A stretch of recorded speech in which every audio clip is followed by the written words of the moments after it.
Shed Village was referred to me by a friend that we have in common. Made a phone call, Vic came out. It couldn't have been easier. We spent the morning together, going through a couple of different plans, having a look at a few photos, going to have a look at the site plan, checking different things in the sunlight. He arrived on time.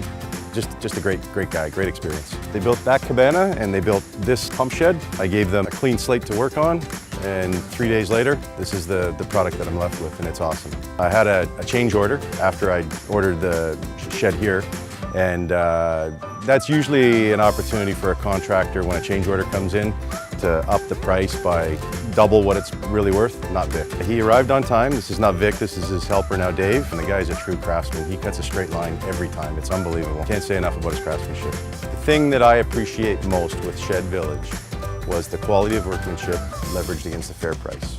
He did exactly what he said he was going to do. He exceeded my expectations in terms of a finished product, and the price was right on point. I was going to go with somebody that was referred to me for sure. It's important for me to put my dollars to work in terms of quality guys. Vic fit that bill. I've already recommended Vic. Neighbor was back here the other day seeing what the commotion was and was pretty impressed with the quality and the price too. I definitely got my money's worth here.